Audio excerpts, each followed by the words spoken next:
साथियों, आज की ये स्टोरी एकदम रियल घटनाओं पर आधारित है और हमारी एक सब्सक्राइबर ने उस रूट से सफर करते हुए इस कहानी को पहली बार अपने कानों से सुना था। उनका नाम है रोमा। दरअसल रोमा का ननिहाल पश्चिम बंगाल में है और अक्सर उनका वहां पर आना जाना रहता है। लेकिन जब वो थोड़ी बहुत समझदार हुई और उम्र में काफी छोटी थी, तब उसने पहली बार उस भूतिया रेलवे स्टेशन के बारे में सुना था। हालांकि पहली बार सुनकर उन्हें यह मजाक लगा, लेकिन जब वहां के लोगों ने इस बात की पुष्टि की और कई बातें उन्होंने इंटरनेट पर सर्च की, तब उनके लिए भी यकीन करना काफी मुश्किल था। उस रेलवे स्टेशन के बारे में काफी सारी बातें सच है। लगभग 40 सालों तक वो रेलवे स्टेशन बंद रहा था और आज 21वीं सदी में आकर के इस रेलवे स्टेशन को चालू किया गया।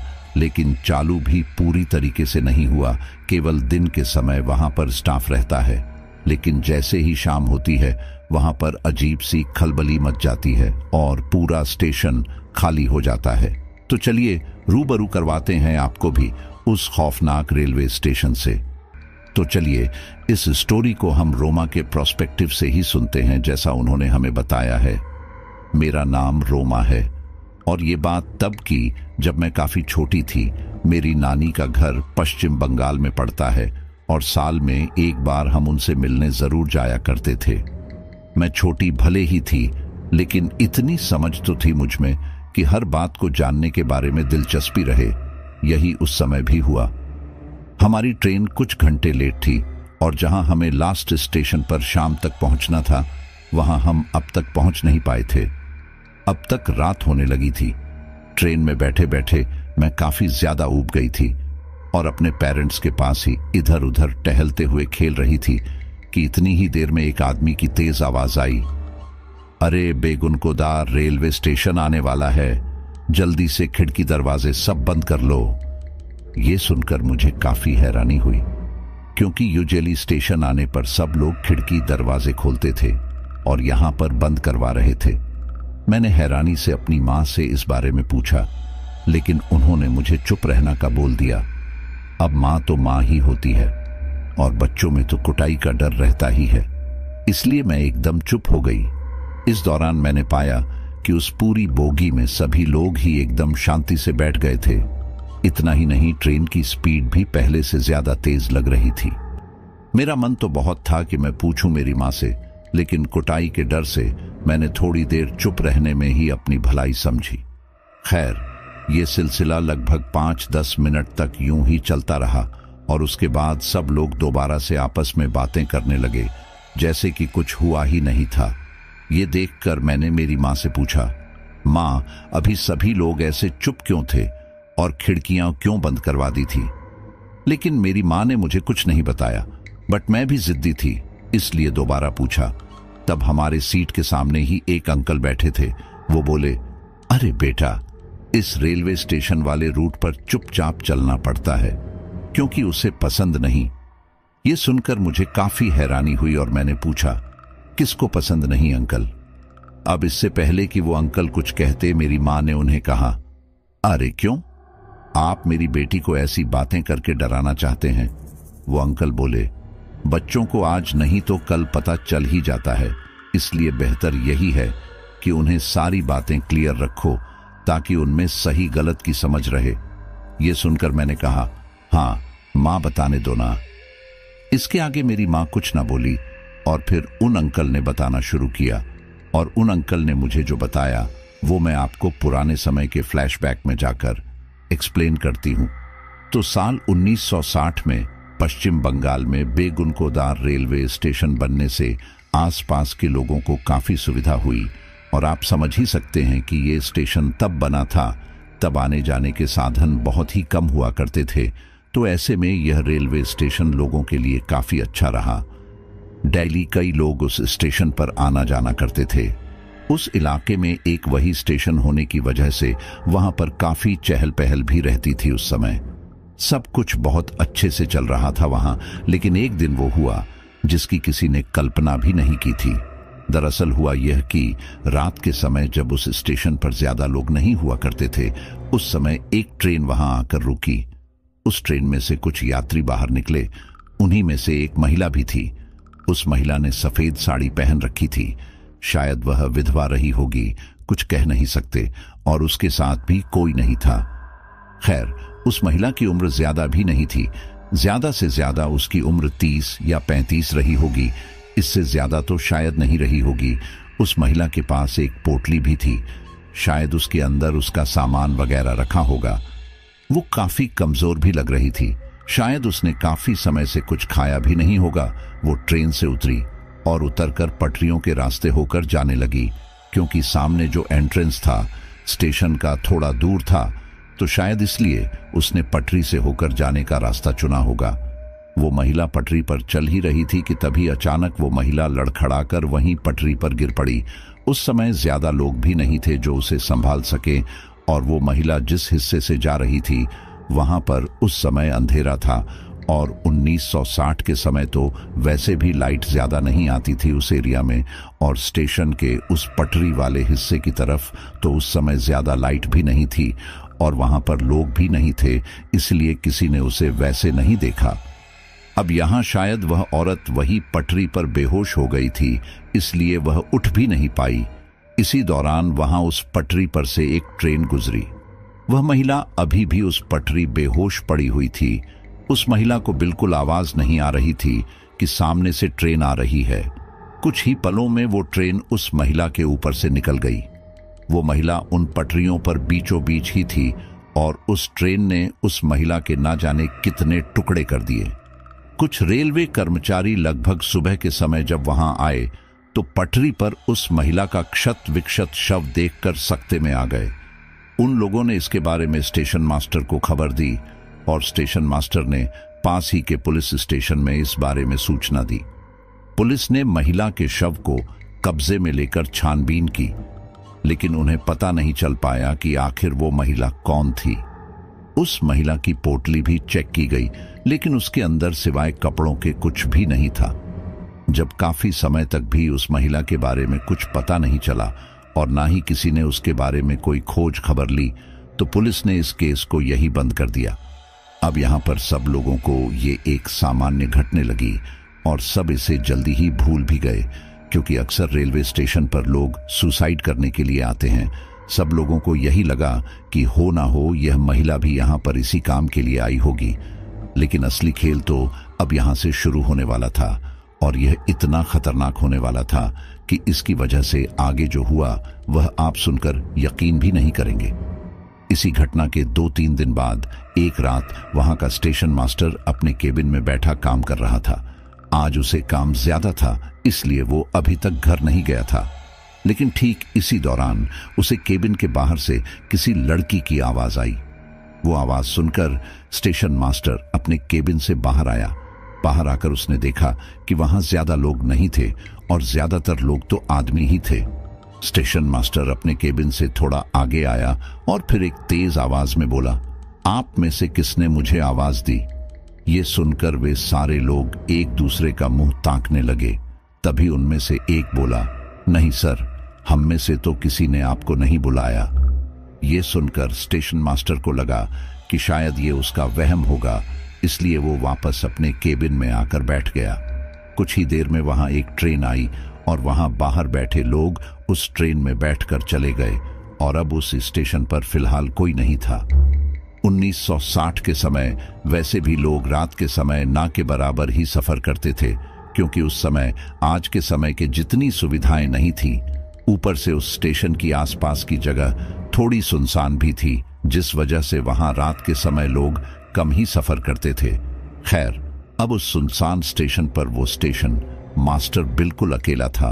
अब आप सोच रहे होंगे कि स्टेशन मास्टर बता दूं कि उस स्टेशन मास्टर को रेलवे की तरफ से उसी स्टेशन के पास ही रहने के लिए एक क्वार्टर दिया गया था। इसी वजह से उसने सोचा कि चलो पहले काम निपटा लूं, फिर अपने कमरे में चला जाऊंगा। ट्रेन जाने के बाद स्टेशन मास्टर वापस अपने केबिन में आकर काम करने लगा। उसे वहां पर काम करते हुए अभी 5 से 7 मिनट हुए होंगे कि तभी उसे बाहर से दोबारा से किसी लड़की की आवाज आई। स्टेशन मास्टर दोबारा से बाहर गया और आसपास देखा, लेकिन वहां कोई भी नहीं था। ये देखकर स्टेशन मास्टर दोबारा अपने केबिन में आ गया। लेकिन इस बार उसे कुछ गड़बड़ लगने लगी थी, इसलिए उसने अपने केबिन के दरवाजे के की होल से बाहर झांकने की कोशिश की, लेकिन उसे बाहर सब नॉर्मल लगा। थोड़ी देर बाद वो आवाज उसे दोबारा आई और इस बार वो स्टेशन मास्टर बाहर जाने की जगह उस केबिन के दरवाजे को ही हल्का सा खोलकर बाहर झांकने की कोशिश करने लगा। जब उसने उस दरवाजे से बाहर झांका तो हैरान रह गया, क्योंकि सामने मौजूद पटरी पर एक सफेद साड़ी वाली औरत टहल रही थी। उस औरत को देखकर उस स्टेशन मास्टर ने पहले तो अपनी आंखें साफ की, यह सोचकर कि कहीं उसे कोई वहम तो नहीं हो रहा, लेकिन फिर जब उसने दोबारा देखा तो पाया कि सच में ट्रेन की पटरी पर एक सफेद साड़ी वाली महिला थी। वो महिला देखने में साधारण महिला जैसी नहीं लग रही थी। उसके बाल खुले थे जो कि आगे की तरफ बिखरे हुए थे। सफेद साड़ी पर कहीं कहीं जगह पर लाल लाल धब्बे थे और वो धीमे धीमे कदमों से उन पटरियों पर चल रही थी। तभी अचानक वो महिला अपनी जगह पर रुकी। उसे रुकता देख स्टेशन मास्टर काफी ज्यादा घबरा गया। अब इससे पहले कि वह कुछ सोच पाता, उस महिला ने स्टेशन मास्टर के केबिन की ओर देखा। इससे स्टेशन मास्टर पहले से ज्यादा घबरा गया और उसने अपना केबिन अंदर से लगा लिया। स्टेशन मास्टर अब आगे क्या होगा उसका इंतजार कर रहा था, लेकिन ठीक तभी उसके केबिन के दरवाजे पर किसी ने दस्तक दी। वो आवाज सुनकर स्टेशन मास्टर अंदर ही अंदर दहल गया। उसे लगा कि हो ना हो ये वही सफेद साड़ी वाली औरत होगी, इसलिए उसने ना ही कोई प्रतिक्रिया दी और ना ही दरवाजा खोला। वो खटखटाने की आवाज दोबारा आई, लेकिन स्टेशन मास्टर ने इस बार भी वैसा ही किया। कुछ देर बाद उसे किसी के कदमों की वापस जाने की आवाज सुनाई दी। स्टेशन मास्टर अपने केबिन में मुंह पर हाथ रखकर बैठा उस औरत के वापस जाने का इंतजार करने लगा। लगभग आधे घंटे बाद जब स्टेशन मास्टर को लगा कि अब वो औरत जा चुकी है, स्टेशन मास्टर ने अपना बैग उठाया और फिर तेजी से अपने केबिन को धक्का मारकर वहां से अपने कमरे की ओर बढ़ने लगा। कुछ देर में स्टेशन मास्टर अपने केबिन की ओर बढ़ गया। उसके कमरे में उसकी पत्नी उसका इंतजार कर रही थी। उसके आते ही उसने प्रश्नों के झड़ी सी लगा दी। अरे कहाँ रह गए थे इतनी देर? तुम्हें पता है ना ये जगह कितनी सुनसान है, मुझे डर लगता है। समय से आया करो। स्टेशन मास्टर ने उसके किसी भी सवाल का कोई जवाब नहीं दिया। इसी दौरान उसकी पत्नी की नजर स्टेशन मास्टर के चेहरे पर पड़ी। उसने देखा कि स्टेशन मास्टर बुरी तरह से हाँफ रहा था। वो पसीने से एकदम तरबतर था, जबकि उस समय हल्की हल्की सर्दी आ चुकी थी, तो पसीना आने का तो सवाल ही नहीं होता। उसने स्टेशन मास्टर से पूछा, अरे क्या बात है, इतने घबराए हुए क्यों लग रहे हो? मैराथन में दौड़कर आए हो क्या? स्टेशन मास्टर ने उनसे एक गिलास पानी पीने को मांगा। उन्होंने पानी दिया और स्टेशन मास्टर ने वो पूरा पानी का गिलास खाली कर दिया। पानी पीने के बाद वो थोड़ा शांत हुए और फिर कहा, क्या बताऊं, बहुत ही अजीब मुसीबत में फंस गया था आज तो। मुझे आज ट्रेन की पटरी पर एक सफेद साड़ी वाली भयानक औरत चलते हुए नजर आई। वो मेरे केबिन का दरवाजा खटखटा रही थी, लेकिन मैंने केबिन की कुंडी लगा ली थी। उसके जाने के बाद मैं दौड़ के यहां आ गया। आज के बाद रात होने तक मैं वहां नहीं रुकूंगा। शाम होते ही मैं यहां आ जाऊंगा, जो होगा देखा जाएगा। उनकी बात सुनकर उनकी पत्नी काफी ज्यादा घबरा गई, क्योंकि वो पूरे दिन यहां पर अकेले ही रहती थी और ऐसे में वो इस तरह की बातें कर रहे हैं। इसलिए उसने कहा, अरे आप डरा क्यों रहे हो सकता है कि वो कोई जरूरतमंद हो, आपसे मदद मांग रहा हो। आप इस बारे में ज्यादा मत सोचिए। हमें यहां पर काफी समय तक रहना है। अगर ऐसे डर डर के रहेंगे तो कैसे काम चलेगा? अब इस बारे में स्टेशन मास्टर ज्यादा नहीं बोले, क्योंकि उसे पता था कि शायद उसकी पत्नी को डर लग रहा है, लेकिन उसे इतना भी पता था कि वो कोई जरूरतमंद नहीं था जिसने उसके केबिन का दरवाजा खटखटाया था। अगर किसी को जरूरत होती तो वो उनका नाम भी तो लेता, लेकिन वो जो कोई भी था उसने सिर्फ दरवाजा खटखटाया, यानी कि उसकी इंटेंशन यही थी कि स्टेशन मास्टर किसी तरह से केबिन का दरवाजा खोल देते। खैर, दोनों पति पत्नी ने खाना खाया और फिर दोनों शांति से सो गए। अगले दिन स्टेशन मास्टर दोबारा से तैयार होकर स्टेशन गया। स्विंग सुबह का समय हो चुका था, इसलिए वहां पर अब काफी चहल पहल हो रही थी। स्टेशन पर वापस चाय और नाश्ता बेचने वाले लोग आ चुके थे। अखबार मिलने लगे थे। इतने लोगों को आसपास देखकर स्टेशन मास्टर ने थोड़ी राहत की सांस ली कि चलो अब वो अकेला नहीं है, वरना रात के समय तो वो इस पूरे स्टेशन पर बिल्कुल अकेला था। खैर, स्टेशन मास्टर ने सोच लिया था कि वो कल की तरह तो बिल्कुल नहीं होने देगा और समय रहते अपना काम खत्म करके निकल जाएगा। अब हम सोच तो बहुत कुछ लेते हैं, लेकिन सिचुएशन हमारे हिसाब से कभी चलती ही कहाँ है। यही स्टेशन मास्टर के साथ भी हो रहा था।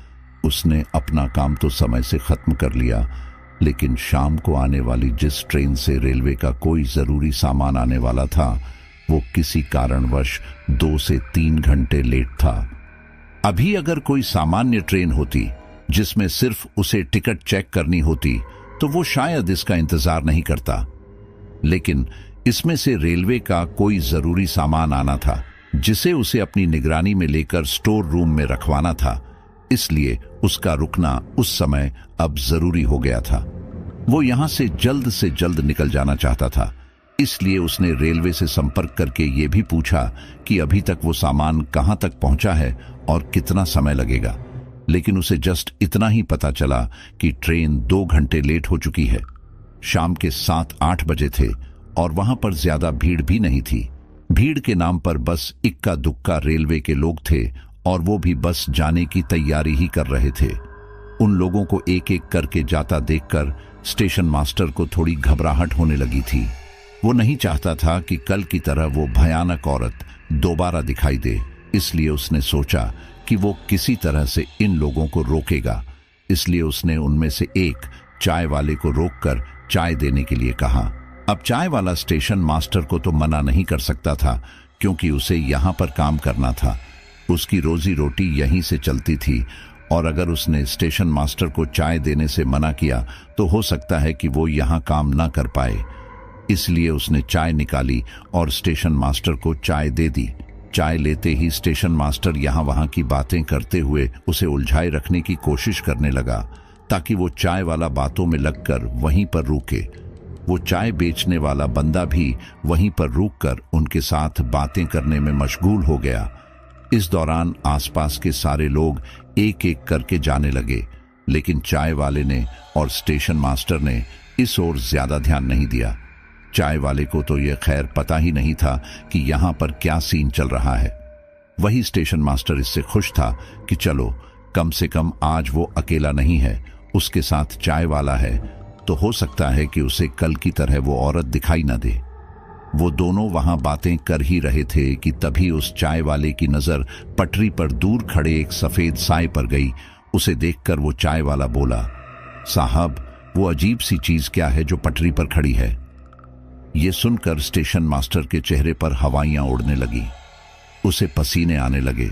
उसे पता चल चुका था कि ये सफेद सी चीज क्या है। उसने तेजी से उस चाय वाले को अपने साथ लिया और उसे लेकर अपने केबिन में बढ़ गया। चाय वाले को समझ नहीं आ रहा था कि आखिर ये करना क्या चाहता है। उसने स्टेशन मास्टर से पूछा, साहब, आप मुझे केबिन के अंदर क्यों ले जा रहे हो? आप बताते क्यों नहीं कि वो क्या है? लेकिन स्टेशन मास्टर बिना कुछ कहे उसे जल्दी से अपने केबिन के अंदर ले आया। केबिन के अंदर जाकर उसने दरवाजा लगाया और फिर धीमी आवाज में कहा, देखो, मेरी बात ध्यान से सुनो। ये सफेद सी चीज जो कुछ भी है ये खतरनाक हो सकती है, क्योंकि मैंने इसे पास से देखा है। ये कोई औरत है जो पटरी पर चलती है और मुझे नहीं पता वो ऐसा क्यों करती है, लेकिन मुझे नहीं लगता कि उसके पास चलना ठीक रहेगा, क्योंकि वो मुझे इंसान नहीं लग रही। यह सुनकर वो चाय वाला थोड़ा घबरा गया और गुस्से में बोला, जब आपको ये सब पता है तो आपने जानबूझकर मुझे यहां क्यों रोका? अरे, मेरे भी छोटे छोटे बच्चे हैं, घर पर पत्नी है। अगर मुझे कुछ हो गया तो उनका क्या होगा? स्टेशन मास्टर को पता था कि उसने गलत किया है। उसने अपने साथ साथ इस चाय वाले की जान को भी खतरे में डाल दिया है, इसलिए उसने उससे माफी मांगी। अब यहां पर आप लोग ये सोच रहे होंगे कि वो चाय वाला इतनी आसानी से उस स्टेशन मास्टर की बात कैसे मान गया। तो यहां मैं आपको बता दूं कि उस समय लोग किसी की भी ऐसी बात पर बहुत जल्दी मान लिया करते थे, और अभी तो लोग बाल की खाल निकालने लग जाते हैं। लेकिन उस समय लोग सुनी सुनाई बातों पर बहुत आसानी से भरोसा कर लेते थे। केबिन में आकर वे दोनों काफी घबराए हुए थे। इसी दौरान वो स्टेशन मास्टर बोला, 1 घंटे में तुम यहां से निकल जाना। ये सुनकर वो चाय वाला गुस्से में बोला, इसकी क्या गारंटी है कि वो औरत मुझे आगे नहीं मिलेगी? मैं यहां से कहीं नहीं जाने वाला। अब जैसे तैसे यह रात कटे, उसके बाद तो कल सूरज ढलने के बाद मैं यहां आऊंगा ही नहीं, फिर चाहे दुनिया इधर की उधर हो जाए। इस पर स्टेशन मास्टर कुछ नहीं बोला। वो बस जल्दी जल्दी से ये समय बीतने का इंतजार करने लगा। वे दोनों ही उस केबिन में चुपचाप बैठे हुए थे कि तभी उनके दरवाजे पर किसी ने दस्तक दी। वो आवाज सुनकर वो दोनों पहले से ज्यादा घबरा गए, लेकिन उन्होंने इसके ऊपर कोई प्रतिक्रिया नहीं थी। ना ही बाहर की तरफ से कोई आवाज आई। कुछ देर बाद किसी ने दोबारा दरवाजा खटखटाया और फिर वो आवाज आनी बंद हो गई। ऐसा होते ही वो दोनों थोड़े शांत हुए और फिर अगले ही पल वो चाय वाला उठकर उस केबिन के दरवाजे के की होल से बाहर की ओर झांकने लगा। तब उसने देखा कि पटरी पर सफेद साड़ी में कोई महिला आगे की ओर जा रही थी। उस औरत की वेशभूषा से वो कोई सामान्य औरत तो लग नहीं रही थी, इसलिए वो चाय वाला घबराते हुए एक कोने में बैठ गया। वो दोनों न जाने कितनी देर तक केबिन में बैठे रहे। उन दोनों में से किसी की भी बाहर जाने की हिम्मत नहीं हो रही थी। लगभग 1.5-2 घंटे बाद स्टेशन मास्टर बोला, मुझे नहीं लगता कि अब वहां कोई खतरा है, हमें घर चलना चाहिए। ये सुनकर वो चाय वाला बोला, अरे तुम तो यहीं रहते हो, इसीलिए तुम तो यहां से बच के निकल जाओगे, लेकिन मेरा क्या होगा? मुझे तो यहां से जाने के लिए इस इलाके को और इस जंगल को पार करके जाना होगा। अगर उसने मुझे पकड़ लिया तो, इसलिए मैं कहीं नहीं जाऊंगा, ना ही तुम्हें जाने दूंगा। स्टेशन मास्टर बोला, ठीक है, फिर तुम मेरे साथ मेरे क्वार्टर में चलो, वहीं सो जाना, क्योंकि यहां रहना ठीक नहीं है। हो सकता है कि वो रात में दोबारा आ जाए। उस चाय वाले को उसकी बात सही लगी और फिर वो दोनों जल्दी से उस केबिन से निकलकर स्टेशन मास्टर के क्वार्टर की तरफ बढ़ गए। क्वार्टर के दरवाजे पर पहुंचकर स्टेशन मास्टर दरवाजा खटखटाता है, लेकिन किसी ने दरवाजा नहीं खोला। फिर अगले ही पल स्टेशन मास्टर ने दोबारा दरवाजा खटखटाते हुए कहा, अरे भाग्यवान, ये मैं हूं, दरवाजा खोलो। ये सुनते ही उनकी पत्नी ने दरवाजा खोला और दरवाजा खोलते ही वह रोते हुए और बोली, मैं यहां नहीं रहना चाहती, यहां अजीब से साए घूमते हैं। स्टेशन मास्टर ने उन्हें शांत करवाया और पूछा कि आखिर हुआ क्या। तब उनकी पत्नी ने 1-8 घंटे पहले हुए वाकये के बारे में बताया, जो मैं आपको अपने शब्दों में बता रही हूं।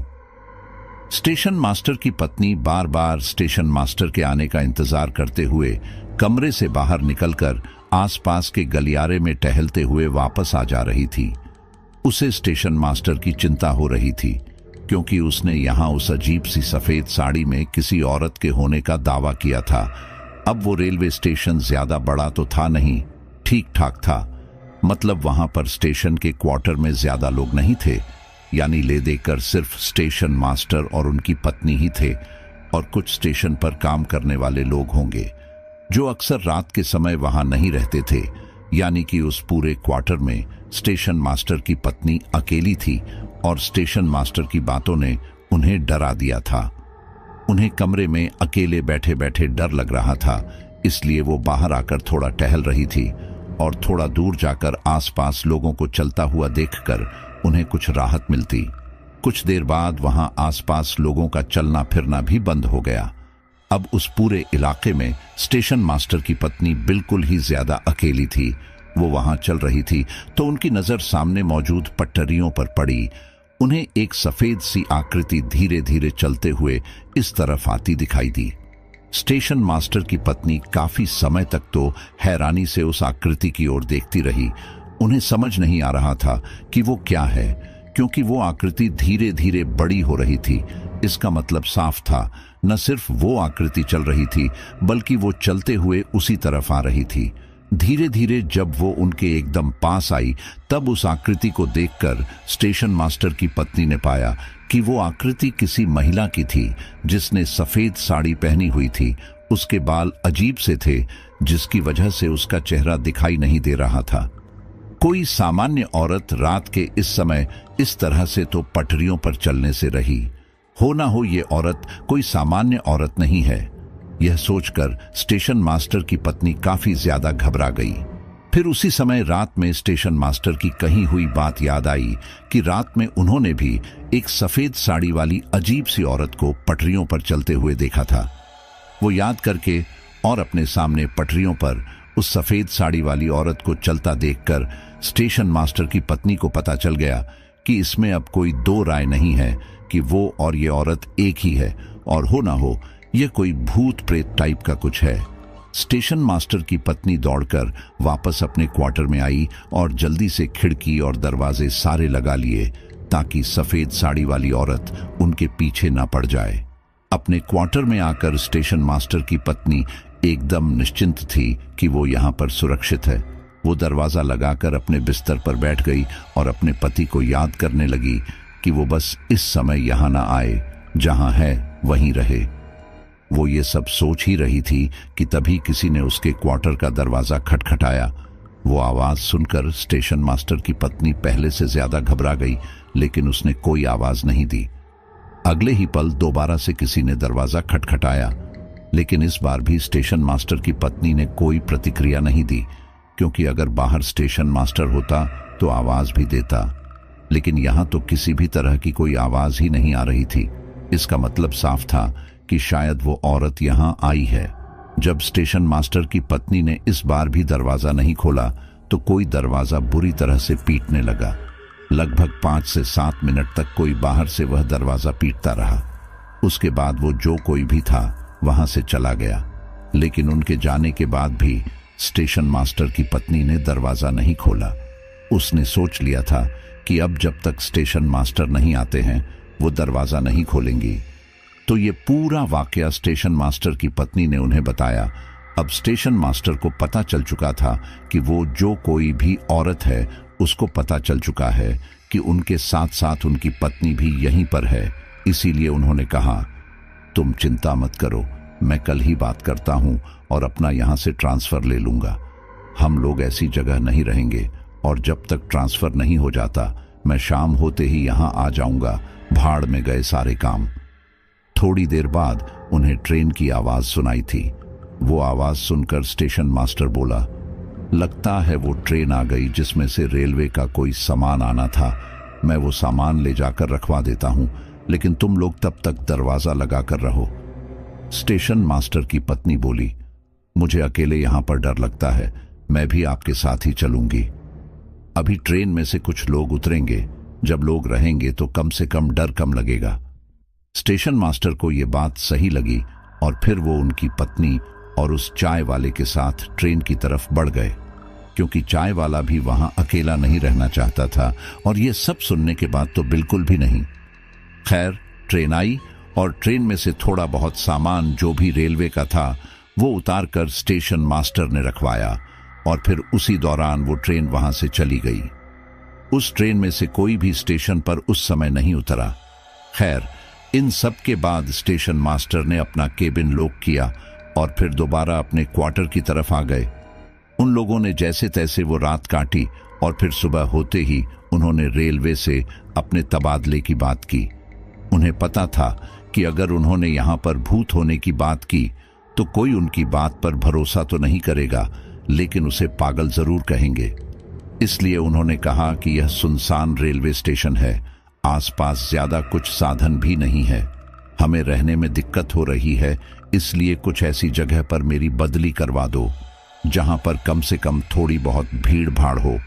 अब आप लोग समझ ही सकते हैं कि सरकारी काम में कितना समय लगता है, तो स्टेशन मास्टर की इस अपील पर भी सुनवाई कितने समय में होने वाली थी, ये आप समझ ही सकते हैं। स्टेशन मास्टर की पत्नी इन सब से इतनी ज्यादा घबरा गई थी कि वो दोपहर होते ही अपने पति के साथ उनके केबिन में आकर बैठ जाती थी, क्योंकि वो अपने क्वार्टर में नहीं रहना चाहती थी। स्टेशन मास्टर भी जल्दी जल्दी अपना काम निपटाकर अपने क्वार्टर में चला जाता था, लेकिन इस दौरान उस चाय वाले ने वहां आसपास सभी लोगों को ये बात बता दी कि आधी रात में यहां पर एक सफेद साड़ी वाली औरत घूमती है। ये सब सुनकर वहां पहले ही जो लोग आते थे उन लोगों का आना जाना पहले से और कम हो गया। अब ज्यादातर लोग जो वहां से नियमित सफर करते थे वो भी इससे पीछे वाला जो एक स्टेशन था उससे आना जाना प्रेफर करने लगे, ये सोचकर कि चलो कम से कम यहां पर वो सफेद साड़ी वाली औरत तो नहीं मिलेगी। रेलवे स्टेशन पर ज्यादा लोग नहीं आते थे तो वहां ज्यादा काम भी नहीं होता था, इसीलिए स्टेशन मास्टर अपना काम खत्म करके जल्दी से अपने क्वार्टर में चला जाता था। इसी दौरान आने वाले कुछ दिनों में दोबारा से रेलवे का कुछ जरूरी सामान वहां आया जिसे स्टेशन मास्टर को रखवाना था। वो सामान 7-8 बजे आना था।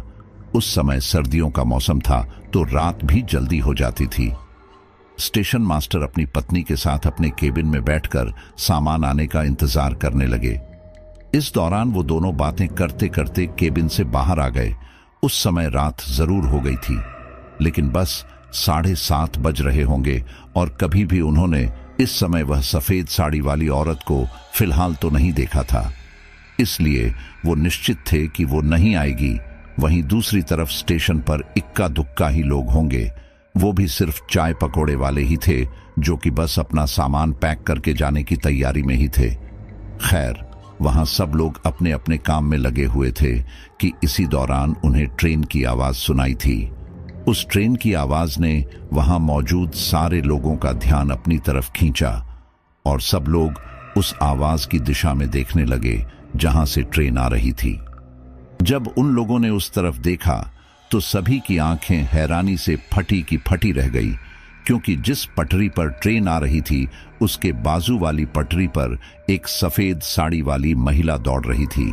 ऐसा लग रहा था कि वह ट्रेन से रेस लगाने की कोशिश कर रही थी और जिस गति से ट्रेन आ रही थी उसी गति से वो महिला दौड़ती हुई आ रही थी। ये देखकर वो सारे लोग काफी घबरा गए। चाय वाले ने उन सभी को सफेद साड़ी वाली औरत के बारे में बताया था। कुछ लोगों को जो यह बात सिर्फ एक अफवाह लगी थी, आज उन लोगों ने साड़ी वाली औरत को अपनी आंखों से इस तरह से ट्रेन से रेस लगाते हुए देख लिया था। उन सभी की आंखें भय से चौड़ी हो गई थी। उन्हें समझ नहीं आ रहा था कि क्या करें। तभी स्टेशन मास्टर बोला, सारे जल्दी मेरे केबिन में चलो, वो हमें नुकसान पहुंचा सकती है। ये सुनकर सब लोगों ने अपना अपना सामान वहीं छोड़ा और जल्दी से सारे लोग स्टेशन मास्टर के केबिन में चले गए। स्टेशन मास्टर और उसकी पत्नी भी जल्दी से केबिन के अंदर आए और उन्होंने अंदर से वो केबिन का दरवाजा लगा लिया। वो सारे डर से कांप रहे थे क्योंकि ये कोई साधारण दृश्य नहीं था। उन लोगों को ट्रेन की आवाज धीरे धीरे पास आती सुनाई दे रही थी। इसके साथ ही उन्हें ये भी पता था कि उस ट्रेन के बाजू वाली पटरी पर वो सफेद साड़ी वाली औरत भी दौड़ रही है। कुछ देर में वो ट्रेन वहां से होते हुए निकल गई। शायद उस ट्रेन को यहां स्टेशन पर नहीं रुकना था। स्टेशन मास्टर ने की होल से बाहर की तरफ झांका कि कहीं वो सफेद साड़ी वाली औरत तो बाहर नहीं है, लेकिन जब उन्होंने बाहर झांका तो हैरान रह गए कि वो सफेद साड़ी वाली औरत उसी केबिन के आसपास घूम रही थी। उनकी पत्नी ने उनसे इशारे में पूछा कि आखिर बात क्या है। तब उन्होंने बाहर का इशारा किया। ये देखकर उनकी पत्नी ने भी उसकी होल से बाहर झांका तो देखा कि बाहर वही औरत खड़ी थी। ये देखकर वो भी काफी ज्यादा घबरा गई। सब लोग काफी ज्यादा घबरा चुके थे और अब वो लोग वहां से बाहर भी नहीं निकल सकते थे। इसीलिए उन लोगों ने वो पूरी रात वही डर के साए में काटी। लगभग सुबह के समय वो औरत वहां से गायब हो गई। ऐसा होते ही सारे लोग उस केबिन से बाहर आए और फिर उन सभी लोगों ने अपना अपना सामान उठाया और घबराते हुए वहां से चले गए। वही स्टेशन मास्टर और उनकी पत्नी वहां से वापस अपने क्वार्टर में आ गए। क्वार्टर में आकर वो बैठे ही थे कि तभी उनकी पत्नी बोली, आखिर कितने दिन हमें ऐसे बैठना पड़ेगा? हम ऐसे डर डर के तो यहां रह नहीं सकते। क्या पता लगता है कि कल को वह हम में से किसी को मार डाले। या तो तुम जल्दी से ट्रांसफर ले लो या फिर नौकरी छोड़ दो। नौकरी जान से बढ़कर तो नहीं है ना। यहां पर उनकी पत्नी की बात थी तो सही, लेकिन यहां पर स्टेशन मास्टर को नौकरी का मोह था, क्योंकि ये समय 1967 का था और ऐसे समय में किसी के पास सरकारी नौकरी होना बहुत बड़ी बात थी। इसलिए उन्होंने सोचा कि इस बारे में सच सच बताकर ट्रांसफर ही करवा लो। खैर, अगले दिन स्टेशन मास्टर ने दोबारा से रेलवे में कांटेक्ट किया और उनसे कहा कि इस स्टेशन पर किसी औरत का भूत घूमता है और वह हमें परेशान करता है, इसलिए मैं चाहता हूं कि मेरा यहां से ट्रांसफर किया जाए। अब यहां पर जो आप सोच रहे हैं वही हुआ। स्टेशन मास्टर की इस बात को सिर्फ उनके मन का वहम बताया गया, इसलिए उन्होंने इस बारे में कोई एक्शन नहीं लिया। वैसे भी लोग अपनी आंखों से जब तक नहीं देख लेते वह किसी बात को कहां मानते हैं। यह सुनकर स्टेशन मास्टर की पत्नी को काफी गुस्सा आया और उन्होंने कहा, ये नौकरी ही छोड़ दो, गांव जाकर खेती बाड़ी कर लेंगे, क्योंकि यहां मरने से तो अच्छा ही है ना ये। तब स्टेशन मास्टर बोले, देखो, बात को समझने की कोशिश करो, मैं यह नौकरी नहीं छोड़ सकता। मैंने बहुत मेहनत की, तब जाकर मुझे ये नौकरी मिली है और मैं अपनी सारी मेहनत पर यूं ही पानी नहीं फेर सकता। इसका कोई ना कोई समाधान हम निकालते हैं। एक काम करते हैं, मैं किसी तांत्रिक बाबा का पता करता हूं, तो वह कुछ करके हमें इस मुसीबत से निकाल लेगा, लेकिन मैं यह नौकरी नहीं छोड़ने वाला। मैं कोशिश कर रहा हूं कि मेरा ट्रांसफर हो जाए, लेकिन उसमें थोड़ा समय लगेगा, लेकिन तब तक धीरज बनाए रखो। एक काम करता हूं, मैं गांव से मां को बुला लेता हूं, वह यहां तुम्हारे साथ रहेंगी तो तुम्हें भी ज्यादा डर नहीं लगेगा। ये बोलकर स्टेशन मास्टर ने अपने घर पर एक चिट्ठी लिखी और लिखा कि आपकी बहुत याद आ रही है, आप कुछ महीने हमारे पास रहने आ जाइए। अब स्टेशन मास्टर ने चिट्ठी लिखकर पोस्ट तो कर दी थी, लेकिन उसे पहुंचने में समय भी लगा था और चिट्ठी मिलने के बाद वह यहां के लिए आएंगे उसमें भी समय लगता। इसलिए स्टेशन मास्टर तब तक इस बात का कोई परमानेंट सॉल्यूशन ढूंढ रहा था। इसके लिए उन्होंने आसपास काम करने वाले लोगों से पूछा। तब उन्होंने उसे एक बंगाली बाबा के बारे में बताया। स्टेशन मास्टर दोपहर में ही स्टेशन का सारा काम धंधा छोड़कर उस बंगाली बाबा से मिलने के लिए गया और उन्हें अपनी सारी समस्या बताई। बंगाली बाबा अपना सारा जरूरी सामान लेकर स्टेशन मास्टर के साथ उस स्टेशन पर आए और इन सब में अब तक शाम होने को आई थी। स्टेशन पर आकर वो बंगाली बाबा बोले, यहां से मुझे बहुत ही ज्यादा तेज नकारात्मक ऊर्जा महसूस हो रही है। वह ऊर्जा बहुत शक्तिशाली है, मुझे नहीं लगता कि मैं उसका कुछ कर सकता हूं। हाँ, अगर हम उससे बात करके यह पता लगा सके कि उसे क्या चाहिए तो हम शायद उससे छुटकारा पा सकें, क्योंकि ज्यादातर भटकती आत्माएं अपने किसी खास मकसद के लिए भटकती हैं और एक बार उनका वह मकसद पूरा हो जाए तब वह हमेशा हमेशा के लिए इस चक्र से आजाद हो जाती हैं। हम लोग यह करके देख सकते हैं। स्टेशन मास्टर इसके लिए मान गया और फिर उन लोगों ने सभी लोगों के जाने के बाद उस वीरान स्टेशन पर एक तांत्रिक क्रिया करनी शुरू की। रेलवे स्टेशन पर उस तांत्रिक की अजीबोगरीब मंत्रों के उच्चारण की आवाज गूंज रही थी, जो वातावरण को और भी ज्यादा भयानक बना रही थी। कुछ देर बाद उन तीनों को एक ट्रेन की आवाज आती सुनाई दी। उस आवाज को सुनकर स्टेशन मास्टर की पत्नी घबराते हुए बोली, लगता है कल की तरह वह ट्रेन आ रही है। अगर उसके साथ साथ वह औरत भी आई तो? स्टेशन मास्टर बोले, चिंता मत करो, हमारे साथ बाबा हैं तो वह हमें नुकसान नहीं पहुंच पाएगी। यह सुनकर स्टेशन मास्टर की पत्नी कुछ न बोली, लेकिन उसे अंदर ही अंदर एक अजीब सा डर लग रहा था। उसे ऐसा लग रहा था कि जैसे कुछ भयानक होने वाला है। खैर, वो उनके साथ उस तांत्रिक क्रिया में बैठी रही, लेकिन उसका ध्यान बार बार उस आती हुई ट्रेन की तरफ जा रहा था। थोड़ी देर बाद जब स्टेशन मास्टर की पत्नी का ध्यान वापस उस ट्रेन पर गया तो उसने पाया कि उस ट्रेन के साथ आज वह औरत नहीं भाग रही है। यह देखकर उसने राहत की सांस ली। थोड़ी देर बाद वहां की हवा गाढ़ी होने लगी और फिर धीरे धीरे वहां पटरी पर सामने की तरफ ही वही सफेद साड़ी वाली भयानक महिला खड़ी थी। उस महिला को देखकर स्टेशन मास्टर और उनकी पत्नी दोनों ही काफी ज्यादा घबरा गए थे। लेकिन इसी दौरान वह तांत्रिक बोला, हमारी तुमसे कोई जाति दुश्मनी नहीं है, लेकिन हम जानना चाहते हैं कि तुम इस स्टेशन पर ऐसे क्यों भटक रही हो। अगर तुम्हें किसी चीज की जरूरत है तो तुम हमें बताओ। अगर हमारे बस में हुआ तो हम वह तुम्हें दिलाने का जरूर प्रयास करेंगे। वह महिला अपनी ठंडी रूखी आवाज में बोली, जब मैं जिंदा थी तब तो कोई मेरी मदद के लिए आगे नहीं आया। मैं वहां पटरी पर कितनी देर तक बेहोश पड़ी रही, लेकिन कोई भी मेरी मदद के लिए आगे नहीं आया। वो ट्रेन मुझे रौंद कर चली गई, लेकिन ये सभी लोग तब आए जब मेरी मौत हो चुकी थी।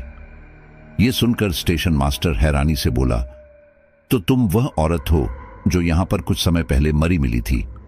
वह महिला बोली, हाँ, मैं एक विधवा थी, काम की तलाश में यहां आई थी, लेकिन उससे पहले ही मैं यहां पटरियों पर मारी गई।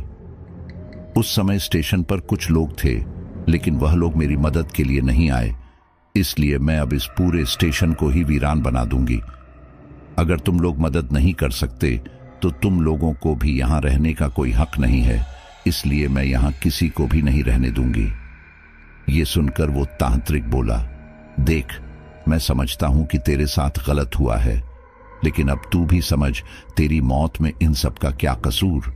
तू पीछे की तरफ पटरियों पर मरी थी, इसलिए किसी की नजर तेरे ऊपर नहीं पड़ी, तो यह लोग तुझे कैसे बचाते? अगर तू यहां पर कहीं गिरी होती तो यह लोग जरूर तुझे बचाते, इसलिए मेरी मान और तू इस जगह को छोड़ दे। वो महिला गुस्से में चीखी, बिल्कुल नहीं, मेरी मौत इन्हीं लोगों की वजह से हुई, इसीलिए मैं यहां पर किसी को रहने नहीं दूंगी। स्टेशन मास्टर, मैं तुझे आखिरी मौका देना चाहूंगी, अभी के अभी तू यहां से निकल जा, नहीं तो तू जानता है मैं तेरे साथ क्या कर सकती हूं। यह सुनकर स्टेशन मास्टर की पत्नी घबराते हुए बोली, देखिए, आप हमें छोड़ दीजिए, हम कल के कल ही यहां से चले जाएंगे।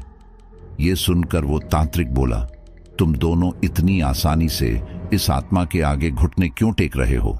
मैं हूं ना, बात करता हूं इससे।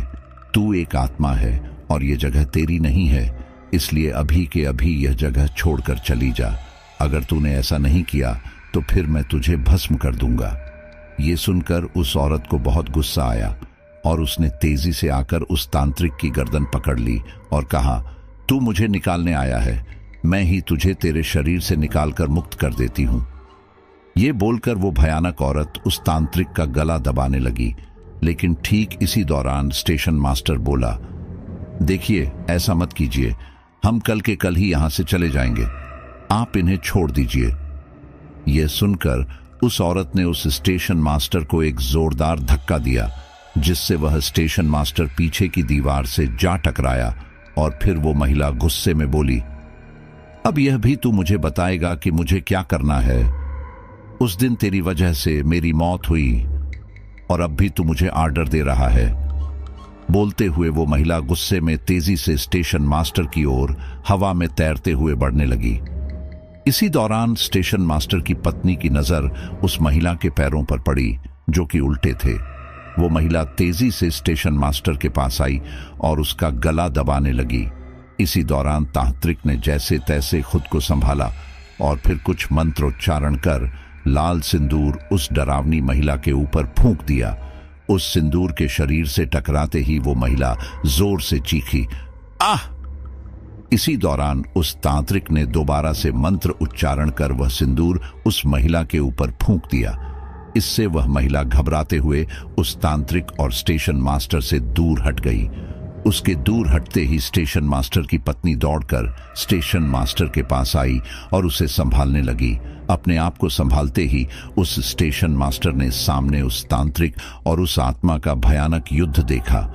वह तांत्रिक समझ चुका था कि यह कोई आम आत्मा नहीं है, यह कोई दुष्ट आत्मा है, और अगर उस तांत्रिक ने कोई गलती की या उस आत्मा को मौका दिया तो वह उसकी और वहां मौजूद स्टेशन मास्टर और उनकी पत्नी की जान भी ले सकती है। इसलिए वह उस आत्मा को समय दिए बिना लगातार मंत्र उच्चारण करते हुए उसके ऊपर वह सिंदूर फेंक रहे थे। लगभग 3-4 बार के बाद वह औरत वहां से हवा में ही गायब हो गई। यह देखकर तांत्रिक ने मंत्रोच्चारण करना बंद किया। वहीं वह स्टेशन मास्टर और उसकी पत्नी तांत्रिक के पास आए और स्टेशन मास्टर ने उनसे कहा, क्या वह हमेशा हमेशा के लिए चली गई? वो तांत्रिक बोला, नहीं, वह सिर्फ कमजोर हुई है और कुछ समय बाद जब वह अपनी शक्ति दोबारा पा लेगी तो दोबारा आएगी। हम कह नहीं सकते कि उसे शक्ति पाने में कितना समय लगेगा, लेकिन अब की बार अगर वह आएगी तो इससे भी ज्यादा खतरनाक होगी। हमें उसके लिए तैयार रहना होगा। यह सुनकर स्टेशन मास्टर की पत्नी बोली, वो वापस आए या ना आए, मुझे उससे फर्क नहीं पड़ता। हमें बस अपनी जान बचानी चाहिए। हम कल के कल यहां से निकल जाएंगे। देखा ना, उसने धमकी दी है, और अगर फिर भी हम यहां रहे तो पता नहीं वह हमारे साथ क्या करें। यह सुनकर वो स्टेशन मास्टर बोला, देखो मैं तुम्हारी बात समझ रहा हूं, लेकिन तुम भी मेरी बात समझो। अगर मैंने यह नौकरी छोड़ दी तो हम अपना गुजर बसर कैसे करेंगे? बहुत मुश्किल से मुझे ये नौकरी मिली है और मैं इसे ऐसे ही नहीं छोड़ सकता। अगर कुछ करने से हमेशा हमेशा के लिए इस आत्मा से छुटकारा मिलता है और मेरी नौकरी भी बच जाती तो उसमें हर्ज ही क्या है? स्टेशन मास्टर की पत्नी ने उन्हें काफी समझाया, लेकिन स्टेशन मास्टर नहीं माने। थक हार कर उन्होंने कहना ही छोड़ दिया। लेकिन हां, वह उन्हें छोड़कर गई भी नहीं, क्योंकि हिंदुस्तानी पत्नी अपने पति के साथ ही जुड़ी रहती है। फिर वह किसी भी मुसीबत में उनका साथ नहीं छोड़ती। वही उनके साथ भी था। इतनी बड़ी मुसीबत होने के बावजूद वो उनके साथ वहीं पर टिकी रही। खैर, उसके बाद उस महिला की आत्मा ने उन्हें परेशान नहीं किया। ऐसे ही 2-3 दिन बीते। शाम के समय उस महिला का साया दोबारा पटरी पर दिखाई नहीं दिया। यह देखकर स्टेशन मास्टर काफी खुश हुए। उन्हें लगा कि हो सकता है कि वह महिला यहां से अब जा चुकी है। इसीलिए उन्होंने अपनी पत्नी से कहा, देखो चिंता मत करो, अब वो जा चुकी है, और रही बात ट्रांसफर की तो वह मैं जरूर ले लूंगा। कुछ ही दिनों की बात है, मेरा ट्रांसफर अप्रूव होगा और फिर हम खुशी खुशी दूसरे शहर जाएंगे। उनकी पत्नी उनकी यह बात मान गई। उस तांत्रिक ने एक दिन जाकर दोबारा स्टेशन मास्टर से इस बात का जायजा लिया। स्टेशन मास्टर ने साफ साफ कह दिया कि यहां पर अब कोई समस्या नहीं है, शायद वह आत्मा डर के भाग चुकी है। इस बात को 8-9 दिन हो चुके थे, इसलिए तांत्रिक को भी यही लगा कि हां, शायद वह आत्मा यहां से डरकर भाग चुकी है, इसलिए चिंता की कोई बात नहीं। इसलिए वह भी निश्चिंत होकर चला गया, और उसके बाद ना उस तांत्रिक ने वहां की कोई खबर ली और ना ही स्टेशन मास्टर ने उन्हें बताना कुछ जरूरी समझा, क्योंकि बताने लायक कुछ था ही नहीं। खैर, इसी घटना के लगभग 15 दिनों बाद जब स्टेशन मास्टर अपने क्वार्टर में सो रहे थे, तब किसी ने उनके क्वार्टर का दरवाजा खटखटाया। वो आवाज सुनकर स्टेशन मास्टर और उनकी पत्नी दोनों ही उठ बैठे। स्टेशन मास्टर ने आवाज दी, कौन है बाहर? बाहर से उसी महिला की भयानक रूह कंपा देने वाली आवाज आई। क्यों स्टेशन मास्टर, जब तुम दोनों को बोला था कि यहां से चले जाओ, तब भी तुम लोग यहां पर क्यों टिके हुए हो? वो आवाज सुनकर स्टेशन मास्टर की पत्नी काफी ज्यादा घबरा गई और अपने पति से गुस्से में बोली, देखा, मैंने तुमसे कहा था ना कि यहां से जल्दी जल्दी निकल लेते हैं, लेकिन तुमने मेरी बात नहीं मानी और आज तुम्हारी वजह से हम इस मुसीबत में दोबारा फंस गए हैं। अपनी पत्नी की बात सुनकर वह स्टेशन मास्टर कुछ न बोल सका, क्योंकि गलती तो उन्हीं की थी। और फिर अगले ही पल उनकी पत्नी बोली, देखिए, हमें माफ कर दीजिए, हम कल की कल यहां चले जाएंगे। इन्होंने मेरी बात नहीं मानी, लेकिन मैं वादा करती हूं हम यहां नहीं रहेंगे, हम कल के कल यहां से चले जाएंगे। वो औरत बोली, मुझे तुम्हें जितना मौका देना था वह मैंने दे दिया है, लेकिन इसके बावजूद तुमने मेरी बात नहीं मानी, तो अब मैं तुम्हें कोई मौका नहीं देने वाली। अब तुम्हारी गलती से बाकी लोग सबक लेंगे और यहां आने से पहले 10 बार सोचेंगे। ये बोलकर वह दरवाजा बुरी तरह से खटखटाना लगी। वह इतनी बुरी तरह से दरवाजा खटखटा रही थी जैसे कि दरवाजा टूट ही जाएगा। ये देखकर स्टेशन मास्टर की पत्नी काफी ज्यादा घबरा गई और वह बोली, देखिए, ऐसा मत कीजिए, आप चाहे तो हम अभी यह जगह छोड़कर चले जाएंगे, लेकिन प्लीज हमें मत मारिए। उनके इतना रोने गिड़गिड़ाने के बाद भी उस महिला ने कोई जवाब नहीं दिया। वहीं कुछ ही देर में उसने वो दरवाजा तोड़ ही डाला। दरवाजा टूटते ही वो महिला अंदर की ओर आई और फिर इसके कुछ देर बाद वहां के उस सुनसान स्टेशन पर स्टेशन मास्टर और उसकी पत्नी की चीख गूंज उठी। ये आखिरी चीख थी जो वहां गूंजी थी। इसके बाद वहां किसी भी तरह की कोई आवाज नहीं आई। सुबह जब आसपास लोग जमा हुए तो स्टेशन मास्टर को न पाकर रेलवे के कर्मचारी स्टेशन मास्टर के क्वार्टर में गए और वहां पर उन्होंने खून से लथपथ स्टेशन मास्टर और उनकी पत्नी के शव देखे। वो शव देखकर वहां मौजूद सभी लोगों में खुसूर फुसूर होने लगी कि हो ना हो इन दोनों को उस आत्मा ने ही मारा है। उन दोनों के मर्डर की काफी छानबीन हुई, लेकिन कुछ खास सुराग हाथ नहीं लगा, इसलिए ये केस बंद कर दिया गया।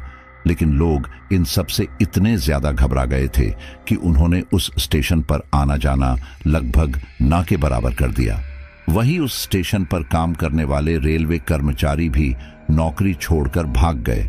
वहां पर कोई आता जाता ही नहीं था, तो इसलिए वहां पर अब ट्रेन रुकना भी बंद हो गई थी।